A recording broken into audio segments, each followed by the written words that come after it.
2차 영장 집행이 마지막 영장 집행이라는 그 비장한 각오로 철두철미하게 준비해서 2차 집행에 대해서는 목적을 달성할 수 있도록 공조본 차원에서 최선을 다하겠습니다. 오늘 뉴스에일 라이브에 도움 말씀 주실 네 분 먼저 소개하겠습니다. 윤기찬 국민의힘 법률위 부위원장, 강성필 더불어민주당 부대변인, 이종근 시사평론가, 그리고 박성민 전 청와대 청년비서관, 이렇게 네 분입니다. 안녕하십니까? 어서 오십시오.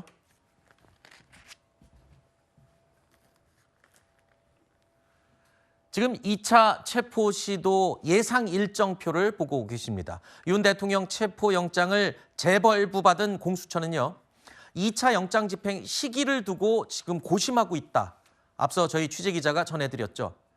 무작정 속도를 내기보다는 1차 때와는 다르게 이번에는 반드시 성공시키겠다라는 각오로 준비를 하고 있는 것으로 알려지고 있습니다. 그야말로 한남동 일대도 폭풍전야의 분위기를 느낄 수 있습니다. 이르면 이번 주 마지막 평일, 그러니까 내일이겠죠. 달력을 보시면 내일이 지나면 또 토요일과 일요일, 주말에 접어듭니다. 그래서 1차 때도 주말은 시민들이 더욱 몰려서 안전 문제가 우려된다는 이유로 평일 집행 가능성이 높았죠. 오늘 아니면 내일이 가장 영장 집행이 이루어질 것으로 예상되는 그런 날짜로 보여집니다.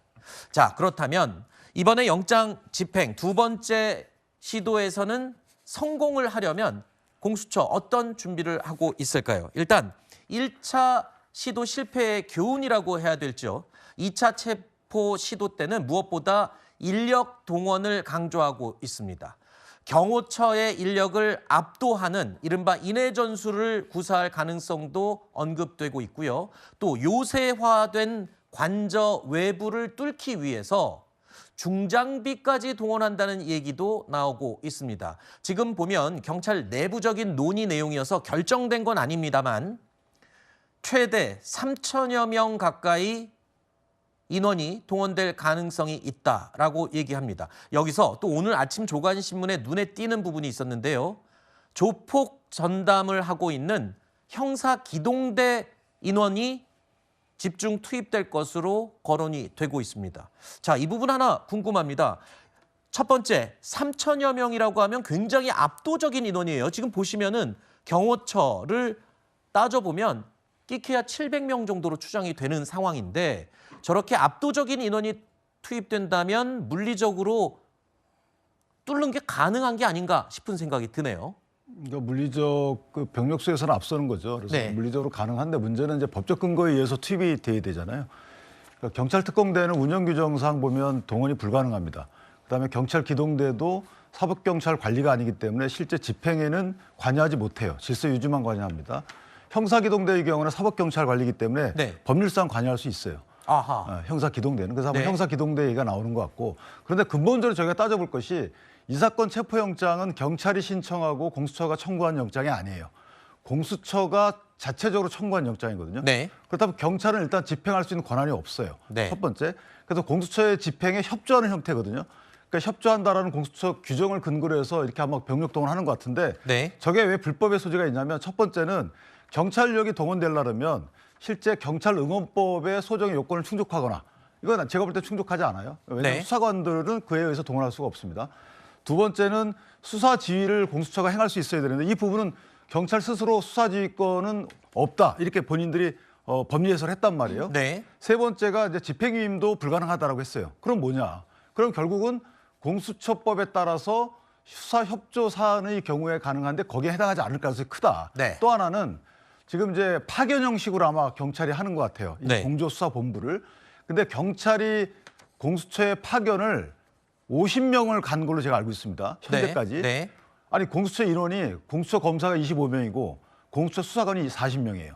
그런데 55명을 수사관을 파견받아서 수사한다? 뭔가 이상하잖아요. 네. 그렇다면 만약에 본인들의 그냥 자의적인 서로 간의 수장끼리의 약정에 의해서 파견을 주고받고 한다? 있을 수 없는 거예요. 또 하나 이번에도 아마 들어갈 때 그럼 불법을 피하기 위해서 파견 형식을 취할 건데 네. 1000명을 파견받는다? 이게 있을 수 있는 일인가요?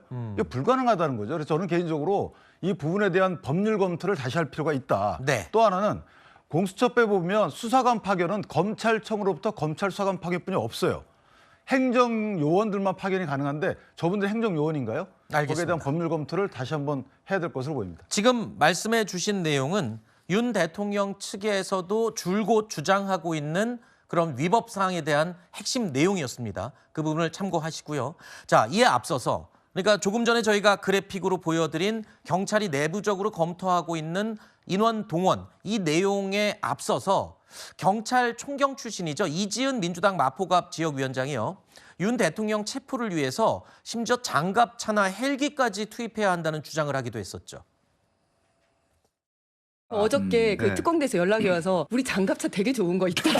저 철조망 밟으면 다이어 판고 난다는 거 그런 거 없죠, 저는. 없습니다. 아까 수류탄 그 터져도 폭발을 괜찮습니다. 해도 경기에- 서울청에 2대, 경기 1대, 인천 1대 그렇게 4대고요. 네네. 제가 특공대 직원이랑 얘기를 해보니까 저 2대만 있어도 충분하다. 경찰 래퍼에. 헬기가 있는데요. 네. 소방대원들이 급할 때 이제 위에서부터 쭉 타고 내려오는 거 있지 않습니까? 10명씩 쭉쭉 타고 내려올 수 헬기 있어서. 투입 된답니까?